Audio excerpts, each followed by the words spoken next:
Many of us have been or are apartment drummers, and we know the struggle. I posted several videos a couple years ago about my apartment practice setup as I was experimenting and testing different setups. But the question now is, which apartment practice method is the best and what actually works?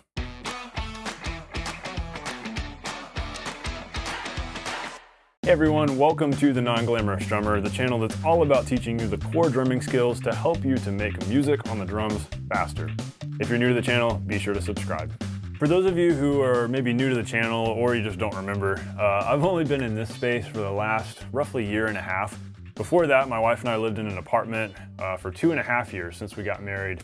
And so I spent a lot of time being a gigging drummer living in an apartment. Out of all of these techniques and all these methods and all these practice systems that are out there, what actually works the best and what's a boiled down method for practicing in an apartment? What really works? How can you practice without aggravating your neighbors and actually get stuff done on the drums? That's what we're talking about today. I'm going to cover really 4 topics, 4 main areas, 4 tips, and I hope this helps you out. Number 1, and I mean it's kind of obvious, but you got to decrease the low frequencies of your kit. And so if you have a kick drum like this and you drape blankets over it, there's still a lot of low end thump, and so really that doesn't work so well. And that's the beauty of mesh heads. Like if you get Remo silent strokes, I used those on my toms, and I used a R-Tom black hole mesh head with a rubber rim so I could play rim shots on the snare. If you put a mesh heads on all of your drums, it's gonna massively decrease the low end, which is a lot less frequencies to go through walls and to go through floors, so that helps a lot. The only problem with that is that you don't feel like you're playing a kick drum every time you play it, because the thing about toms, especially a floor tom and a kick drum, you wanna feel it when you hit it. And I found that the silent strokes on the toms were actually pretty good with that because there's a little bit of a resonance coming from them.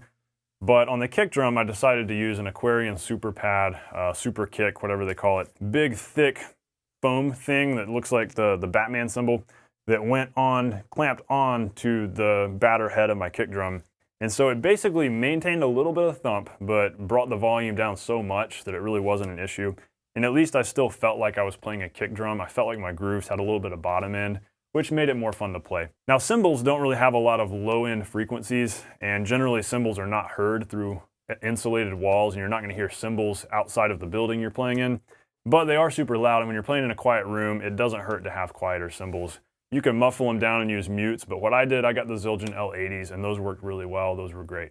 Now all of that is only so good unless you can decouple your kit from the floor, isolate it off the floor, because there's still going to be some thumping, and every time you hit something up here, a vibration is going to travel through the stand into the floor and to your neighbors below you, unless you can get your kit isolated up off the floor so that there's something to absorb those vibrations before they make it through the floor. So what I did, well, in our first apartment, we were on ground floor, so I didn't have to worry about it. But our second apartment, we did have downstairs neighbors. And so I decided to build a tennis ball riser. And what that does, basically you're making a tennis ball sandwich between pieces of wood. And the tennis balls, because they're soft and they're very absorbent when it comes to vibration, they absorb a lot of the shake, a lot of the thump, and the vibration from the drum set, so that a lot of that doesn't go into the joists, into the floor, and into the structure of the building. So it decreases the distance that the sound is going to travel throughout the building. So rather than your kick drum going straight into the floor, down the joist, up all the walls, and to all of your neighbors, it basically keeps the sound isolated so that your neighbors below you might still hear a little bit of it, but it's not going to be much. I didn't get any complaints, and I did find that it helped a lot. When I tested the tennis ball riser in my in-laws' house, it really did work very well, and it decreased a lot of the sound transmission through the floor. Before I was doing the tennis ball riser, I also had a bunch of foam, like pieces of foam, and that seemed to work okay. Not quite as well as a tennis ball riser, but it still helped. And so you can kind of explore these options based on what your budget is. But of course, I'm linking these videos below, so you can go check out my setup directly when I made videos about those years ago. So those first 2 tips were mostly gear related, like what can you do gear-wise, how can you get rid of low frequencies, decouple the kit. Those are important, but also important, our next 2 tips have more to do with you as a player and just non-gear related things. Number 3 is play lighter, like practice lighter. Number 3. Play lighter than you would on an arena rock gig. If your regular gig is like playing in a Led Zeppelin tribute band, you're gonna have to make some sacrifices with how loud you practice. You can't, in an apartment, even with a muffled down practice kit, you can't be slamming away at stuff and hitting the rims of your snare. Like if you've got a Remo silent stroke on your snare, you really can't play rim shots because that's pretty loud. The L80s are pretty quiet, but I mean, don't be bashing them, don't be slamming the kick drum. If you're doing that, you're greatly increasing the chances of your neighbors hearing your playing. And so really, even if you're playing rock gigs, you've got to practice more lightly. Practice playing that same stuff, but practice more lightly. And try not to view that as a crutch, view that as a challenge. If you can get better at light playing, you know, most of us are pretty good at playing loudly, but not so good at playing soft, more subtle stuff. If you can get better at playing more quietly, you're gonna increase your dynamic range, you're gonna get better at playing more subtle stuff. In regards to my loud playing, the main thing that I always wanted to practice were rim shots. And with the R-Tom mesh head, I was actually able to do rim shots quietly. And so I was practicing hitting the snare kind of hard, honestly, but just going light on everything else and staying fairly light on the kick. That's really the main thing. You can practice doing that and have that differentiation between, okay, I'm gonna play lightly on the kick while I'm practicing in my apartment, but I'm gonna play heavier on the gig because you do need to be loud on the kick playing rock grooves. Make that distinction, face it as a challenge, work on bettering your quiet playing. All right, number four. Number four, only practice at sensible times of the day. This is a really obvious one, but I want to offer a couple other things to think about too. I know that schedule really dictates this, and let's say you work 9 to 5 and so do your neighbors, then you got to come home and you got to practice probably when your neighbors are around, but don't practice late at night. Practice as early as you can. If you have time in the morning when it's not too early, practice in the morning, or in the afternoon or evening before it gets too late.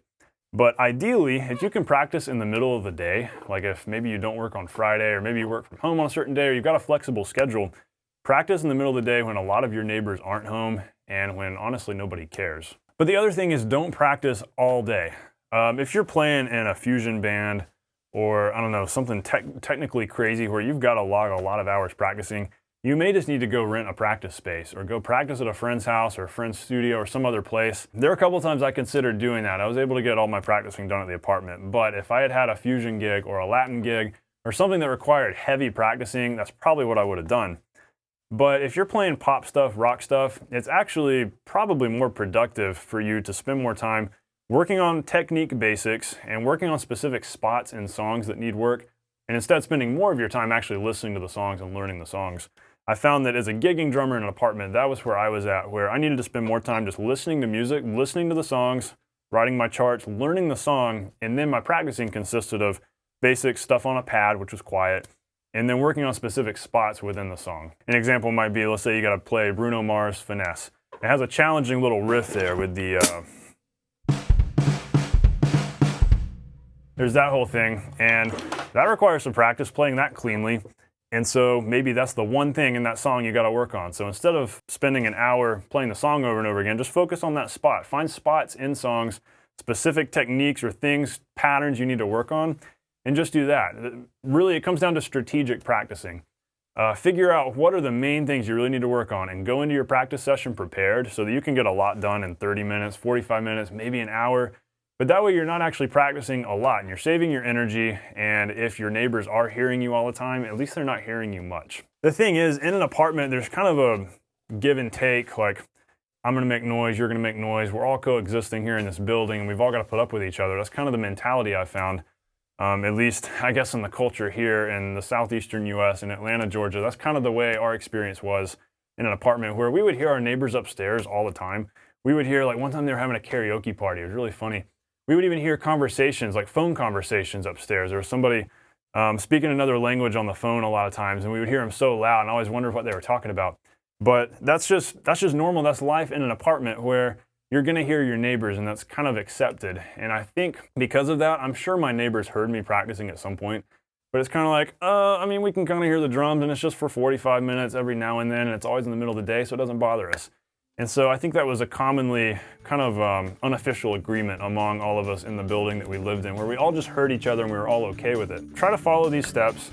Follow these 4 tips, get the gear that you need, practice playing quieter, and just be smart about it, and you really shouldn't have a problem practicing well and practicing productively in an apartment.